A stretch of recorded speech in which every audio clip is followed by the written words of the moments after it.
Thomas the Tank Engine, Episode 28, Tidmouth Rush. It was getting late on the island of Sodor, and Thomas was looking to drop Annie and Clarabelle off at the dock. It was right before Thanksgiving and Christmas, so this was the last time the trains wouldn't be very busy, up until around New Year's.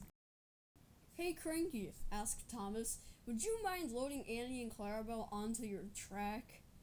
Sure," said Cranky. "Thank you," said Thomas. "Well, goodbye," and he uncoupled from Annie and Clarabelle and left. But before he could leave, Salty arrived. "Well, hello, me hearty. I was just finishing up getting some, it looks to be Christmas decorations delivered to Tidmouth Station. What are you doing here, me hearty?" "Oh, well, I was gonna go to Tidmouth Sheds. Hopefully my spot isn't taken, because if you get there any later than I would say around 8 p.m., then Tidmouth Sheds is usually quite packed, you could say." "Well, me hearty, if you don't get there first, I might." And Salty chuckled and then puffed back. Thomas was making his way toward Tidmouth Sheds. He had only ever not made it to Tidmouth Sheds on time once. And it was in December. He did not want that to happen again, as it was freezing cold, around 25 degrees. Although it would almost ensure making it on time, he didn't want to go too fast as he made it through Knapford. Knapford was usually quite barren at this time, however he didn't want to risk any potential crashes.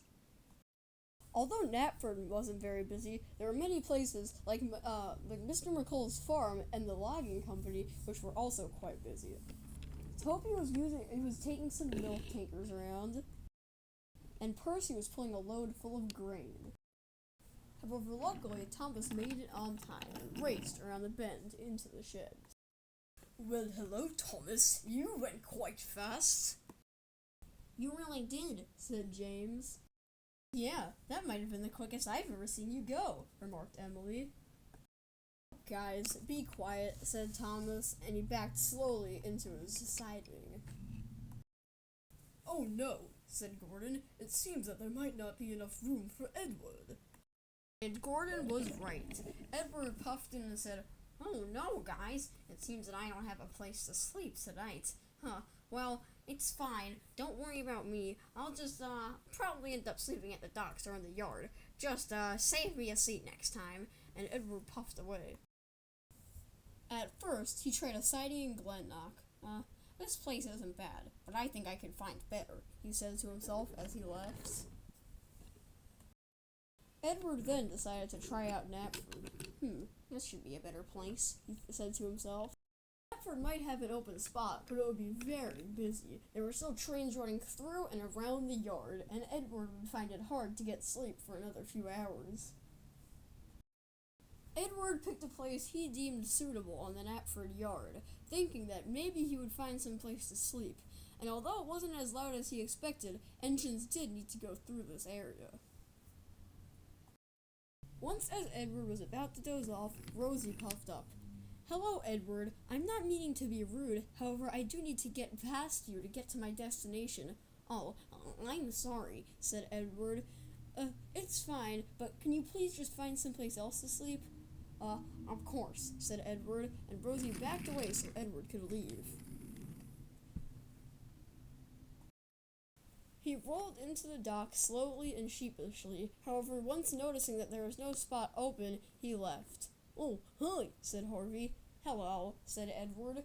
If you're looking for any places to sleep, I think I would probably recommend, that place in Glenlock. There's this little slanting." "I already went there," said Edward, and he puffed off glumly. "I was only trying to help," said Harvey. While weaving through the coast on the twisty track, he was planning to climb Gordon's Hill. "This is gonna be hard," said Edward as he tried to climb up it. His first two attempts were futile. However, on his third attempt, he was able to make it just about halfway before falling back down. "Whoa, that was thrilling," he said. However, eventually, slow and steadily, he made it up. I've never been this high for so long before, Edward said to himself. However, eventually, after quite a bit of looking, he found some place at the Sodor Logging Company and backed in. Technically, it was in front of a logging company, but he didn't care.